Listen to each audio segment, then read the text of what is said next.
ভারত সরকারের কৃষি মন্ত্রক এবং দূরদর্শন শান্তিনিকেতন নিবেদিত কৃষি দর্শন অনুষ্ঠানে আপনাদের স্বাগত। আজ আমরা আলোচনা করব সুসংহত উপায়ে আলুর শস্য শত্রু নিয়ন্ত্রণ নিয়ে। আর এ নিয়ে আলোচনার জন্য আজ আমরা স্টুডিওতে বিশেষজ্ঞ হিসেবে পেয়েছি ডক্টর ভোলানাথ মণ্ডলকে, যিনি বিশ্বভারতীর পল্লী শিক্ষা ভবনের উদ্ভিদ সুরক্ষা বিভাগের অধ্যাপক। নমস্কার। নমস্কার। আপনার কাছে প্রথমেই আমরা জানতে চাইব এই সুসংহত পদ্ধতি সেটা কি? আচ্ছা, সুসংহত পদ্ধতি হলো একটি পরিবেশ বান্ধব পদ্ধতি, যেখানে সমস্ত প্রকারের শস্য শত্রু নিয়ন্ত্রণের যে পদ্ধতিগুলো আছে, যেমন পরিচর্যামূলক, যান্ত্রিক, জৈবিক, রাসায়নিক সমস্ত ব্যবস্থাগুলোকে একত্রিত করে শস্য শত্রু নিয়ন্ত্রণ করা হয়। সেটি এমনভাবে মাঠে প্রয়োগ করা হয় যেন তাতে কোনো প্রকার পরিবেশের উপরে ক্ষতি না হয়, এবং সঠিক সময়ে এবং সঠিক পরিমাণে প্রয়োগ করে মাঠে শস্য শত্রু নিয়ন্ত্রণ করার পদ্ধতিকে বলা হয় আপনার সুসংহত উপায়ে শস্য শত্রু নিয়ন্ত্রণ। আচ্ছা, তো এই যে শস্য শত্রুর কথা আপনি আমাদের জানাচ্ছেন, আলুর ক্ষেত্রে শস্য শত্রু কোনগুলো? হ্যাঁ, আলুর নানা রকমের শস্য শত্রু আছে। যেমন আপনার ছত্রাকজনিত যে সমস্ত রোগ হয় আলুতে, সেগুলো হলো নাবি ধসা, মানে যেটা লেড ব্লাইট বলে, সেটা পৃথিবী জুড়ে এই রোগটি হয়, ব্যাপকভাবে ক্ষতি করে আলুতে। এরপরে আসে জলদি ধসা, ছাড়া স্ক্যাব বা দেদো রোগ বলে একটি রোগ হয় আলুর, সেটা মাটির অবস্থার দরুন, মানে ছত্রাকজনিত রোগ কিন্তু মাটির অবস্থার দরুন রোগটি আসে। এছাড়া আছে কিছু পোকা, যেমন কাটুই পোকা, ঘুরঘুরে পোকা, জাপ পোকা, যেটা মেরি পোকা বলে এলাকার মানুষ, এবং মাটির কৃমি আছে যেটা নিমাটোড বলে আমরা জানি। এবং এছাড়া আগাছা, আমরা জানি সবাই প্রচুর পরিমাণে আগাছা আলুর জমিতে হয় এবং তারা ব্যাপকভাবে ক্ষতি করে। এগুলো সবই আলুর শস্য শত্রু হিসেবে গণ্য। আচ্ছা, এই যে নানা ধরনের শত্রুর কথা আপনি জানালেন, এর মধ্যে বেশ কিছু শত্রু কি বীজ শোধনের মাধ্যমে নিয়ন্ত্রণ করা সম্ভব? বেশিরভাগ ক্ষেত্রে আলুর যে সমস্ত রোগগুলো হয় তারা বেশিরভাগ ক্ষেত্রে বীজবাহিত। যেমন একটি রোগ যেটাকে বলা হয় আপনার পাহাড়ে হয়, ওয়াট ডিজিজ অফ পটাটো, আঁচিল রোগ আলুর। সেটা দার্জিলিং হিল থেকে, পাহাড় থেকে যাতে অন্য কোথাও ওই রোগটি না ছড়িয়ে পড়ে, সেই জন্য দার্জিলিং এর আলু কোথাও ব্যবহার করা যাবে না। এটা কোয়ারেন্টাইন বলে, ন্যাশনাল এবং ইন্টারন্যাশনাল কোয়ারেন্টাইন দুটোই আছে, এবং এটা রেস্ট্রিক্টেড করা হয়েছে যাতে বীজ, মানে সেটা শোধন না করেও, মানে বীজটাকে রেস্ট্রিক্ট করে। এছাড়া বীজ শোধন যেটা গভর্নমেন্ট অফ ইন্ডিয়া এবং, তার মানে আপনি বলছেন যে বীজ নির্বাচনও একটা গুরুত্বপূর্ণ বিষয় ক্ষেত্রে। কারণ কোথা দিয়ে বীজটা আমরা নির্বাচন করছি, যে মাঠে আপনার রোগ লেগেছে সেই মাঠ থেকে যদি আমরা বীজ পরবর্তী বছরের জন্য রাখি, তাহলে কিন্তু পরবর্তী বছরে অবশ্যই ব্যাপকভাবে ক্ষতির সম্ভাবনা থাকছে। বীজ শোধনের জন্য যে সমস্ত উপায়গুলি আছে সেগুলি হলো আপনার জৈব পদ্ধতিতে শোধন করা যেতে পারে অথবা রাসায়নিক পদ্ধতিতে শোধন করা যেতে পারে। জৈব পদ্ধতি বলতে কৃষক বন্ধুরা একটি পদ্ধতি নিজেরাই করেছেন, যেটা কাঁচা গোবর, সেখানে আলুটাকে কেটে তারপরে কাঁচা গোবরে ভিজিয়ে রাখছেন, তারপর সেখান দিয়ে লাগাচ্ছেন। কাঁচা গোবরে আমরা জানি অনেক রকমের জীবাণু থাকে, উপকারী জীবাণু থাকে, যারা আলুর ওই রোগগুলোকে কন্ট্রোল করতে পারে। সেটা 8 ঘন্টা ডুবিয়ে রেখে তারপরে ছায়াতে শুকিয়ে নিয়ে লাগাতে হবে। এছাড়া আরও কিছু জৈব পদার্থ জীবাণু আছে, যেমন ট্রাইকোডার্মা ভিরিডি বা সিউডোমোনাস ফ্লুরোসেন্স। যদি এগুলো আমরা ব্যবহার করি প্রতি কেজি বীজের জন্য 6 থেকে 8 গ্রাম, এবং সেটাকে 8 ঘন্টা ওই তার দ্রবণে ডুবিয়ে রেখে তারপরে মাঠে লাগাই, তাহলে কিন্তু খুব ভালো উপকার পাওয়া যায়। এছাড়া রাসায়নিক পদ্ধতি বলতে যেমন মিথক্সিইথাইল মার্কারি ক্লোরাইড, যেটা MEMC বলে বাজারে, অ্যাগালল বলে বাজারে পাওয়া যায়, সেটা ব্যবহার করা যেতে পারে। সেক্ষেত্রে 2 গ্রাম 2 মিনিটের জন্য ভিজাতে হবে। যদি সময়টা যদি বেশি হয়ে যায়, তাহলে কিন্তু 1 কেজি আলুর জন্য 1.5 লিটার আলু লাগবে। এই 1 কেজি আলুর জন্য 1.5 লিটার জল লাগবে। এবারে আমি প্রতি কেজি আলুর জন্য 2 গ্রাম এই অ্যাগালল বা ব্যাগালল, যেটা MEMC বলছি, সেটা নেব। সেটা কিন্তু 2 মিনিটের জন্য ভিজাবো। তার বেশি যদি ভিজাই তাহলে কিন্তু আলুর অঙ্কুরোদ্গম কম হবে। সেক্ষেত্রে টাইমটা ঠিক রাখতে হবে। এক্ষেত্রে আরেকটু বিশোধনের জন্য খুব বলা জরুরি, যেটা বীজটা কেনার পরে অবশ্যই কৃষক বন্ধুকে দেখতে হবে যে ওই বীজের ভিতরে যেগুলো দাগি মানে পচা বা কাটা আছে সেগুলোকে বেছে ফেলতে হবে। বীজ বাছাই একটা গুরুত্বপূর্ণ বিষয়। তারপরে যখন উনি কাটছেন, বীজটা কেটে লাগাবেন, 25 থেকে 30 গ্রাম ওজনের সাইজের করে লাগাবেন। যদি ছোট বীজ পাওয়া যায় তাহলে না কেটে লাগালেও হবে, কিন্তু যদি বড় বীজ হয় তাহলে কেটে লাগাতে হবে। সেক্ষেত্রে কিন্তু কাটার সময় লক্ষ্য রাখতে হবে তার ভিতরে কোনো রিং ডাক আছে কিনা কালো, যেখানে ভাস্কুলার বান্ডিলটা থাকে মানে জাইলেম ফ্লোয়েম বাহিকা থাকে আলুর, ঠিক সেইখানে দেখতে হবে যে কালো রঙের রিং ডাক আছে কিনা। চাষি বন্ধুরা জানেন, সেক্ষেত্রে করতে হবে কি ওই রিং ডাকওয়ালা আলুগুলোকে বাদ দিতে হবে এবং তার থেকে যেন কোনো রকম রস মানে আলু থেকে কাটার পরে রস কোথাও না পড়ে বা অন্য আলুর সঙ্গে না মেশে, সেই জন্য কোনো ডেস্কি বা এই জাতীয় পাত্র রাখতে হবে যেখান দিয়ে রস মাটিতে না পড়ে। এবং দুটি কাটারি নিয়ে কৃষক বন্ধুকে বসতে হবে। যখনই একটি ওই পচা আলু বা রিং ডাকাওয়ালা আলু কাটা হলো, তখন অন্য কাটারি দিয়ে কাটা শুরু করতে হবে এবং এই কাটারিটা আপনার পটাশিয়াম পারম্যাঙ্গানেটের ঘন দ্রবণে অথবা ডেটলের ঘন দ্রবণে চুবিয়ে দিতে হবে। ওই রসটা এতটাই মারাত্মক যে তার থেকে মানে এরপরে আপনি যতবারই কাটবেন প্রতিটা আলুতে লেগে যাবে এবং মাঠে ছড়িয়ে যাবে। আচ্ছা, সুতরাং আপনি বলছেন যে চাষ শুরু করার আগে বীজ বাছাই, বীজ নির্বাচন, বীজ বাছাই এবং তারপরে বীজ শোধন, তিনটেই অত্যন্ত গুরুত্বপূর্ণ বিষয় এক্ষেত্রে। আর আপনার কাছ থেকে আমরা একটু আগেই জানলাম বেশ কিছু রোগের কথা আপনি বলেছেন, তার মধ্যে নাভি ধসার কথা বলছেন। সেটা কি কারণে হয়, কিভাবে সেটাকে নিয়ন্ত্রণ করা যেতে পারে? নাভি ধসা একটা ছত্রাকজনিত রোগ। আচ্ছা। এবং এটা বীজবাহিত রোগ। মাটিতেও এই জীবাণুটি অনেকদিন বেঁচে থাকতে পারে। আচ্ছা। তাই যে জমিতে বলা হয় যে আপনি ওই জাতীয় আলু জাতীয় ফসল, আলু গোত্রীয়, যেমন টমেটো, বেগুন, তামাক, এই জাতীয় ফসল যেখানে লাগানো হয়েছে সেই জমিতে যেন না আলু চাষ করা হয়। আচ্ছা। গত বছর যে জমিতে আলু চাষ হয়েছে এবছর যেন সে জমিতে আলু চাষ না করা হয়। আচ্ছা। এখন পাহাড়ের দিকে যেহেতু শীতের ডিউরেশনটা অনেক বেশি, এখন সেখানে কি হয় মানে যেটা আপনার তিস্তা তেরাই অ্যালুভিয়াল জোন মানে আপনার উত্তরবঙ্গ এবং পাহাড়, সেখানে কি হয় মানুষ একই জমিতে দুবার আলু নিচ্ছেন লোভের বশবর্তী হয়ে। সেখানে কিন্তু অনেক সময় কৃষক বন্ধু ব্যাপকভাবে ক্ষতিগ্রস্ত হচ্ছেন এই রোগে আক্রান্ত হয়ে। এবং এই নাভি ধসা রোগটি লাগলে প্রথমে পাতায় দাগ দেখা যায় কালো ফসকা, তারপরে ফসকা পড়া দাগের মতো হয়ে যায় এবং কয়েকদিনের মধ্যে পুরো কাণ্ড ছড়িয়ে পড়ে এবং আপনার 5 থেকে 7 দিন টাইম নেবে পুরো মাঠটা ছড়িয়ে পড়তে। যদি কুয়াশা থাকে সেই সময় এবং কৃষক বন্ধু যদি সেই সময় ভুল করে ছেঁচও দিয়ে ফেলেন জমিতে, তাহলে কিন্তু মারাত্মক অবস্থা হয়ে যাবে। সেক্ষেত্রে কৃষক বন্ধুকে বলবো অবশ্যই উনি প্রতিদিন অন্তত একবার করে মাঠে যাবেন, ঘুরে দেখবেন যে রোগ আসছে কিনা, তারপরে উনি প্রতিকার ব্যবস্থা নেবেন। এবং প্রতিকার হিসেবে বলা যায় যে ক্লোরোথ্যালোনিল 75% WP 2 গ্রাম, তার সঙ্গে যদি ম্যানকোজেব 75% WP 2.5 গ্রাম প্রতি লিটার জলে গুলে মিশিয়ে স্প্রে করা যায় তাহলে সুফল মেলে। অথবা সাইমোক্সানিল ম্যানকোজেবের একটা মিশ্রণ পাওয়া যায় বাজারে, সেটা 2.5 গ্রাম প্রতি লিটার জলে গুলে স্প্রে করা যেতে পারে। বা আলু চাষের আগে মাটিতে ট্রাইকোডার্মা ভিরিডি 1 কেজি জৈব সারের সঙ্গে মিশিয়ে প্রয়োগ করলেও ভালো ফল পাওয়া যায়, মানে আগাম সতর্কতা। আচ্ছা। আর নাভি ধসা লেগে গেলে একবার বিরাট ক্ষয়ক্ষতির সম্মুখীন হতে পারে, সুতরাং আপনি বলছেন যে কৃষক বন্ধুকে মাঠ পরিদর্শন করতে এবং দেখতে পেলেই ওষুধ প্রয়োগ বা নিয়ন্ত্রণের উপায় অবলম্বন করতে।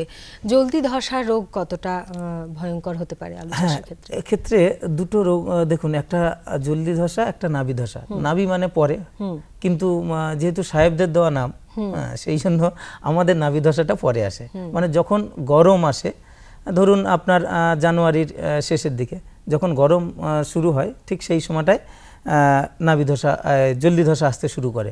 এবং এক্ষেত্রে টার্গেট বোটের মতো যেই মানে আপনার ওই এককেন্দ্রিক রিংয়ের মতো হয় এবং রোগটির সিমটমস, এটা কিন্তু বীজবাহিত নয় এবং মাটিতেও বেশি দিন জীবাণুটি থাকতে পারে না। তবুও যেখানে দুবার চাষ করছেন কৃষক বন্ধুরা, সেখানে ওই আপনার ইনফেক্টেড মানে আক্রান্ত গাছের অবশিষ্টাংশের সঙ্গে থাকতে পারে। সেক্ষেত্রে বিষ শোধন করলে যাতে বীজে না লাগে, কাটা অংশ দিয়ে সহজে না ঢুকে যেতে পারে, সেজন্য বিষ শোধন করা প্রতি ক্ষেত্রেই জরুরি। এবং এক্ষেত্রে কৃষক বন্ধু যে ব্যবস্থা নেবেন, সেক্ষেত্রে বলবো কার্বেন্ডাজিম 50% 1 গ্রাম, অথবা ভেনোমিল 50% 1 গ্রাম 1 লিটার জলে গুলে, অথবা ট্রাইকোডার্মা ভিরিডি কিন্তু সব জায়গায় ব্যবহার করা যেতে পারে। আচ্ছা। ঢলে পড়া রোগ যদি আলুর ক্ষেত্রে দেখা যায় সেক্ষেত্রে কিভাবে নিয়ন্ত্রণ করতে হবে? ঢলে পড়া রোগ দু রকমের হয়, একটা ব্যাকটেরিয়া জনিত, একটা ছত্রাকজনিত। ছত্রাকজনিত যেটি হয় সেটা ঠিক যেখানে মাটি টাচ করে আছে গাছটির, ঠিক সেইখানে দেখা যাবে যে সর্ষের দানার মতো প্রথম দিকে সাদা, পরের দিকে বেশ কিছুদিন পরে সেটা আপনার হলদেটে আকার হয়ে যাবে বা কালচে হয়ে যাবে। তো সেক্ষেত্রে যদি কৃষক বন্ধু খুব সহজে এটা কন্ট্রোল করা যায়, আলু গাছ যখন বড় কিছুটা হয়েছে 3-4 সেন্টিমিটার বা আরেকটু বড় হয়েছে, তখন ওই প্লাস্টার অফ প্যারিস যেটা চুনকাম করতে আমরা ব্যবহার করি, সেইটা যদি ওই 4 থেকে 5 গ্রাম আলুর ওই গোড়ায় গোড়ায় দিয়ে দেওয়া যায়, একটু কষ্ট হবে অনেক গাছ, সেক্ষেত্রে যদি দিয়ে দেওয়া যায় তাহলে কিন্তু ওই রোগটি আর আসবে না। আচ্ছা, এবং এই রোগটিও কিন্তু মাটিবাহিত, মাটিতে ঘাসের গায়ে লেগে থাকে, সে ঘাসগুলো পরিষ্কার করতে হবে এবং স্প্রে যদি করতে হয় মাঠে এই রোগটির জন্য, তাহলে মাঠে কিন্তু ওই আলগুলোকে ভালো করে স্প্রে করতে হবে। আচ্ছা, এছাড়াও বেশ কিছু পোকার আক্রমণের কথা আপনি প্রথমেই বলছিলেন, কি কি ধরনের পোকার আক্রমণ দেখা যায়? একটা কাটুই পোকা আর ঘুরঘুরে পোকা, যারা আলু টেকিয়ে খুঁড়ে খেয়ে ফেলে বা ছোটবেলায় গাছ কেটে দেয়, এবং কিছু পোকা আছে যেটা আপনার উই পোকা, তারাও গাছ খুব ক্ষতি করে, যেখানে জলের পরিমাণ কম থাকে সেখানে লাগে। সেক্ষেত্রে অবশ্যই কৃষক বন্ধুকে বাইফেনথ্রিন নামে একটা ওষুধ আছে, সেটা 10% ইসি, সেটা 250 ml তুষের সঙ্গে মিশিয়ে বা বালির সঙ্গে মিশিয়ে মাটিতে প্রয়োগ করা যেতে পারে। অথবা আরও কিছু পদ্ধতি আছে, যেমন ঘাসের বল রাত্রে রেখে দিলাম, পোকাগুলো লুকায় আসলে মাটির নিচে লুকিয়ে থাকে, রাত্রে দিনের বেলা লুকিয়ে থাকে, রাত্রে আবার বেরিয়ে এরা ক্ষতি করতে শুরু করে। তো ওই ঘাসের বলগুলো যদি রাখা হয় তাহলে ওরা দিনের বেলা লুকিয়ে পড়বে, তখন সকালবেলা সূর্য উঠলে ঘাসের বলগুলো আমরা বালতিতে নিয়ে নেব এবং ওর ভিতরে যে পোকাগুলো আছে সেগুলোকে মেরে ফেলবো, সহজে মারা যাবে। আচ্ছা, এরপর আছে জাপ পোকা, যারা ভাইরাস জনিত রোগগুলো ছড়ায়, কুঠে রোগ বা গাছের পাতা লম্বা হয়ে যাচ্ছে বা নানা রকম মোজাইক রোগ, নানা রকমের কালার হয়ে যায় এবং আলুর ফলন কিন্তু ভালো হয় না, এক্ষেত্রে গুটি গুটি ছোট ছোট আলু হয়। জাপ পোকা কন্ট্রোল করার জন্য অবশ্যই ইয়েলো স্টিকি ট্র্যাপ, মানে বড় বড় ধরুন প্লাস্টিকের বা আপনার ওই টিনের পাত ব্যবহার করা যেতে পারে, তাতে হলুদ রং মাখিয়ে তারপরে আঠা লাগিয়ে দিলে জাপ পোকারা উড়ে এসে ওখানে বেঁধে যাবে এবং মরে যাবে। তাছাড়া যদি আমরা রাসায়নিক পদ্ধতি ব্যবহার করি, সেক্ষেত্রে বাইফেনথ্রিন যে ওষুধটি বললাম সেটা আমরা 1.5 ml প্রতি লিটার জলে মিশিয়ে, অথবা ইমিডাক্লোপ্রিড 5 ml 15 লিটার জলে গুলে। আচ্ছা, এই হচ্ছে নিয়ন্ত্রণের উপায়। অনেক সময় আলু চাষি বন্ধুরা জানান যে ইঁদুরও অনেক সময় সমস্যা হয়ে দাঁড়ায়, তো সেক্ষেত্রে কি কোনো নিয়ন্ত্রণের উপায় আছে? ইঁদুর বড় সমস্যা, ইঁদুর এবং কাটুই পোকা দুটোর জন্যই বলবো যে ঘন ঘন সেচ দিতে কৃষক বন্ধুকে। আচ্ছা, এবং ইঁদুরের গর্ত দেখলেই সেখানে ইঁদুরের গর্তের ভিতরে কার্বাইড দিয়ে মুখটি বন্ধ করে দেওয়া যেতে পারে, সেক্ষেত্রে ইঁদুর মরে যাবে। আচ্ছা, বা চলে যাবে মাঠ থেকে। অথবা এখন ওয়ারফেরিন বা ব্রোমোডায়ালন প্রভৃতি ওষুধ এসছে বাজারে, যেগুলো অ্যান্টিকোয়াগুলেন্ট বলে, মানে ইঁদুর খুব সন্দেহপ্রবণ জাত। যদি একবার ওরা কোনো ফাঁদে ধরা পড়েছে বা ধরুন আপনি জিঙ্ক ফসফাইড দিয়েছেন, খেয়ে মরেছে, মরার আগে ওরা গাছ ঝাঁকুনি দেয়, দিলে ওদের গায়ে থেকে একরকম পদার্থ বেরোয়, যেটা অন্য ইঁদুররা সতর্ক হয়ে যায় আর ওই পদ মারাবে না। সেক্ষেত্রে এটাও ব্যবহার করা যেতে পারে যে আমার জমি থেকে অন্য জমিতে চলে যাবে, কিন্তু সে তারও ক্ষতি হবে। সেক্ষেত্রে যদি আমরা ওয়ারফেরিন বা ব্রোমোডায়ালন ব্যবহার করি, তাহলে একবার খাওয়ার পরে ও কিন্তু ওর রক্তক্ষরণ হয়ে মারা যাবে ইঁদুরটি। আচ্ছা, সেক্ষেত্রে আমরা এটাই ব্যবহার করা যেতে, পরবর্তীকালে সমস্যাগুলো অনেকটা এড়ানো যাবে। আপনাকে অসংখ্য ধন্যবাদ। অত্যন্ত সুন্দরভাবে আপনার কাছ থেকে আমরা আজ জেনে নিয়েছি সুসংহত উপায়ে আলুর শস্য শত্রু কিভাবে নিয়ন্ত্রণ করা যায় সেই বিষয়টি। এই সপ্তাহে হালকা বৃষ্টির সম্ভাবনা রয়েছে, সকালের দিকে কুয়াশা থাকবে। সর্বোচ্চ তাপমাত্রা 24 থেকে 25 ডিগ্রি সেলসিয়াসের মধ্যে থাকবে, সর্বনিম্ন তাপমাত্রা থাকতে পারে 9 থেকে 13 ডিগ্রি সেলসিয়াসের মধ্যে।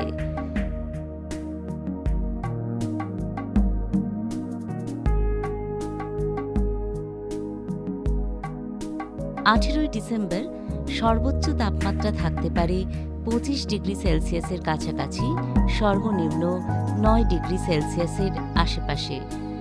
আকাশ মেঘাচ্ছন্ন থাকবে এবং হালকা বৃষ্টিপাতের সম্ভাবনা রয়েছে। 19 ডিসেম্বর সর্বোচ্চ তাপমাত্রা 24 ডিগ্রি সেলসিয়াসের কাছাকাছি থাকবে, সর্বনিম্ন 9 ডিগ্রি সেলসিয়াস। আকাশ মেঘাচ্ছন্ন থাকবে এবং হালকা বৃষ্টির সম্ভাবনা থাকছে। 20 ডিসেম্বর সর্বোচ্চ তাপমাত্রা থাকতে পারে 25 ডিগ্রি সেলসিয়াসের মধ্যে, সর্বনিম্ন 9 ডিগ্রি সেলসিয়াসের কাছাকাছি, সকালের দিকে কুয়াশা থাকবে।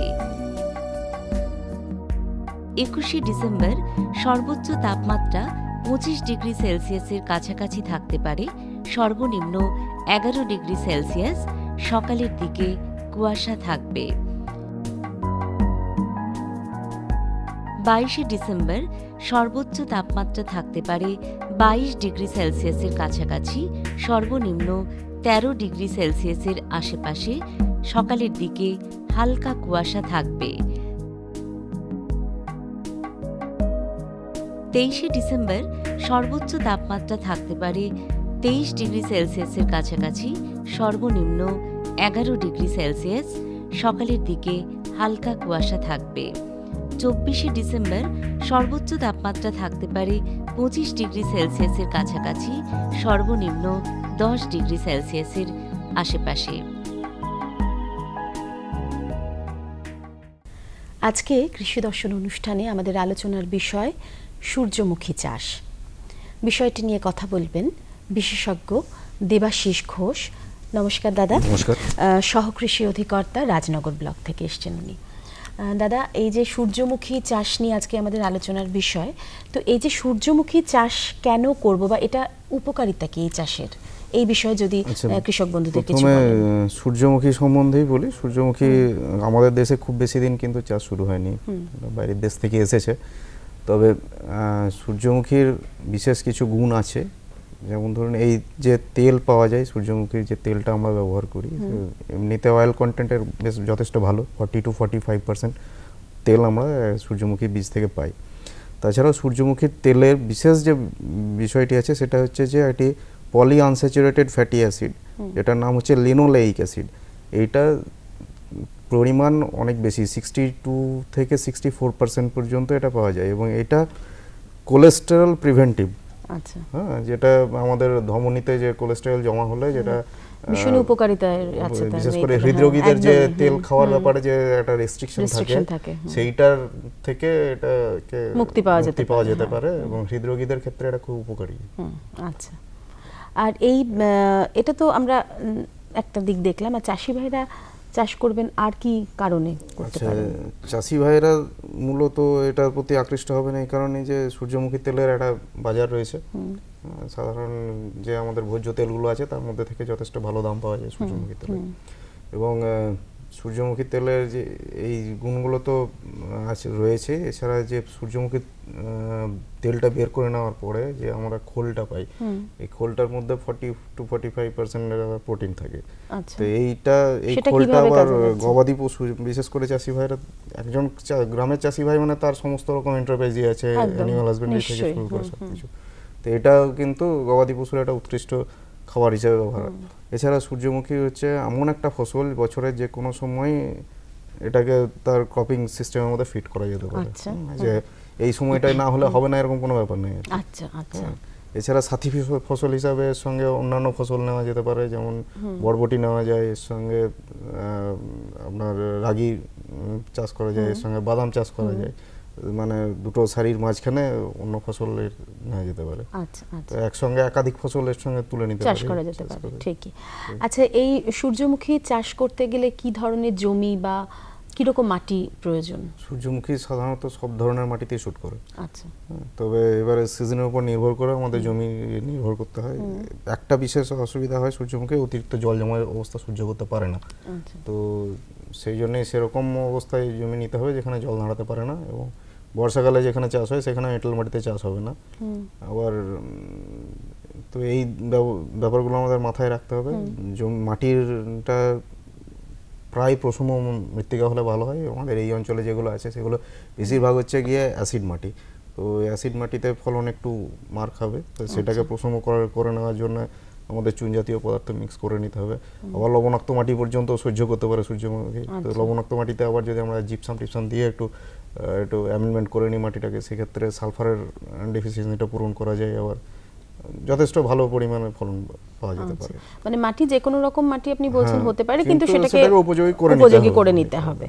আর আপনি তো ফসল ফলানোর সময়ও আপনি বললেন যে কোনো সময় বা প্রায় সারা বছর ফলানো যেতে পারে, তবু জানতে চাইবো যে বিশেষ কোনো সময় আছে? হ্যাঁ, এবারে আমাদের ভারতবর্ষ দেশটা এত মানে আবহাওয়ার দিক থেকে বৈচিত্র্য আছে, তো বিভিন্ন অঞ্চলে বিভিন্ন জনের জন্য শ্যুট করে আর কি। হ্যাঁ, তো এটার বিশেষ করে যেহেতু নির্দিষ্ট নেই, সিজন নেই, কিন্তু তবু আমাদেরকে লক্ষ্য রাখতে হয় যে সবচেয়ে ভালো ফলন আমি কখন পাবো, এবং ফলনটা যাতে মার না খায়, কোনোভাবেই যেন মার না খায়। মানে গাছ হলো, কিন্তু ফলনটা যখন হচ্ছে সেই সময় যদি কোনো কিছু আপদ আসে, সেইটাকে যাতে অ্যাভয়েড করা যায় সেদিকে লক্ষ্য রাখতে হয়। তো যার জন্য পশ্চিমবঙ্গের মতো জায়গার ক্ষেত্রে সাধারণত রবি সিজনে এটাকে রেকমেন্ড করা হয়। হ্যাঁ, অন্যান্য জায়গাতে যেমন উত্তরপ্রদেশ আছে, পাঞ্জাব, হরিয়ানা, এগুলো প্রাক খারিফে হয়। আবার দক্ষিণ ভারত, মহারাষ্ট্র, গুজরাটে এগুলোতে খারিফ সিজনে হয়। তো আমাদের এখানে মোটামুটি চাষ করার সময় এই নভেম্বর ডিসেম্বর মাসে এটা শুরু করলে আচ্ছা ভালো ফলন পাওয়া যেতে পারে, মানে সব দিক থেকে বাঁচানো যেতে পারে আর কি, ফসলটা নির্বিঘ্নে তুলে নিতে পারি আর কি। আচ্ছা, আর সব থেকে ভালো জাতগুলো সম্পর্কে যদি একটু বলেন আমাদের। এই ফসলটা যেহেতু বাইরে থেকে এসছে, প্রথমে আমাদের দেশে হচ্ছে বাইরে থেকে জাতগুলো, বিশেষ করে রাশিয়া থেকে আনা জাতগুলোই চাষ হয়েছে। তার মধ্যে ইসি 68414, 68415, 68413, 697, 874 এইসব জাতগুলো ছিল। এছাড়াও বর্তমানে ধীরে ধীরে ইমপ্রুভ করতে করতে অনেকটা এগিয়ে এসেছি আমরা সূর্যমুখী। দেশের মধ্যেই অনেক হাইব্রিড ভ্যারাইটি তৈরি হয়ে গেছে, বাইরের দেশেও তৈরি হয়েছে। তো আমাদের দেশের উপযুক্ত, আমাদের ক্লাইমেটের, বিশেষ পশ্চিমবঙ্গের উপযুক্ত বেশ কিছু হাইব্রিড জাত আছে, যেগুলো চাষিদের মধ্যেও মানে বেশ জনপ্রিয় হয়েছে। সেই জাতগুলোর মধ্যে রয়েছে যেমন সূর্য 51, তারপরে আছে আপনার MSFH 17, KBSH1, KBSH 44, PSE 361, PSE 336, এরকম জাতগুলো। এর মধ্যে KBSH 44 যে জাতটি আছে সেটি শীতকালের জন্য খুবই উপযোগী এবং খুব সবচেয়ে বেশি ফলন দিতে পারে। আচ্ছা, আমরা তো এই সম্পর্কে জানলাম যে জমি, মাটি এবং সময়টাও আমরা জানলাম যে কোনো সময় হতে পারে, তবু একটা সব থেকে ভালো সময় আপনি বললেন রবি মরশুম। এবারে যেটা আমার প্রশ্ন সেটা হচ্ছে যে বীজ কতটা লাগছে বা বীজ বপনের পদ্ধতিটা কি? হ্যাঁ, আগের যে সমস্ত ভ্যারাইটিগুলো ছিল সেইগুলোতে বীজের পরিমাণ একটু বেশি লাগতো, হেক্টর প্রতি 8 থেকে 10 কেজি।